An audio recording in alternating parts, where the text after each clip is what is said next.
গ্রামে আসলাম, কি বলছো আবহাওয়া? আসসালামু আলাইকুম। ওয়ালাইকুম আসসালাম। ভালো আছি আলহামদুলিল্লাহ। তোমার কি অবস্থা? আলহামদুলিল্লাহ ভালো আছি। এই তো গ্রামে আসলাম, গ্রাম দেখার জন্য। আচ্ছা, আমাদের গ্রামে একটা ঐতিহ্যবাহী স্থান আছে, চলো আমি এখানে নিয়ে যাচ্ছি। ঠিক আছে, অনেক সুন্দর, তাই না? আমাদের এলাকাটা অনেক সুন্দর, গ্রামীণ পরিবেশ তো। নদী আছে, ইটের ভাটা আছে, এগুলো তো মনে হয় যে অনেক সুন্দর লাগছে। আসলে সুন্দর, চারপাশটা খুব সুন্দর, বাতাস একদম খোলামেলা হওয়া। আসলে আমরা ঢাকাতে তো বন্ধ জায়গায় থাকলেও ভালো লাগে না, গ্রামে এসে দেখা যায় হ্যাঁ সুন্দর। এখানে নদী আছে, যে আবার শ্যামবাদানো ঘাট আছে, অনেক সুন্দর। সুন্দর। তাই চলো একটু বসে এখানে। চলো, ওঠা যায়। Okay. সেখানে আসলে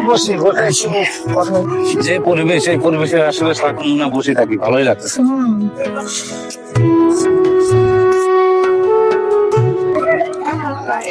এত সুন্দর পরিবেশ, বসে আছে আলামিন। যে তোমাদের গ্রামের ছেলেপেলে কি এরকমই? সেটা দেখো না, এই দেখো এত সুন্দর পরিবেশের মধ্যে বসে আছে, ছেলেটা কি করতেছে? মেজাজটাই খারাপ হয়ে গেল। ওরা যে কি করতে ইচ্ছে করতেছে, আমি ওইটাই করবো। আমাদের এলাকার না, তো অন্য কোনো এলাকা নাকি? একটা উচিত শিক্ষা দিতে চাচ্ছেন, তোমরা কি বলো? নাকি আসো আমার সাথে? ঠিক আছে, ঠিক আছে। ওকে, তাহলে তোমরা থাকো আমার সাথে। চলো, ওর একটা শিক্ষা দিয়েছে। ঠিক আছে। ইয়া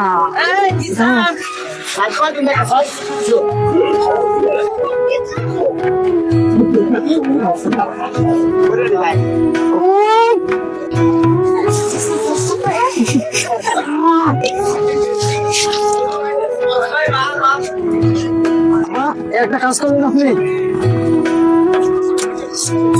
সুন্দর একটা পরিবেশ, আমরা এখানে বসে আছি, দেখতে পাচ্ছেন। আপনি এখানে কি কাজটা করলেন, এটা কি ঠিক হচ্ছে? আপনি যেটা ভাবছেন আসলে সেটা না, আমরা পারিবারিক টেনশনে ছিলাম, তাই এখানে এসে বসে বসে। ও সরি ভাই, আমরা বুঝতে পারি না, আমার ভুল হয়ে গেছে। এখন আমার মনে এটা বলছে। সরি ভাই, আসেন না।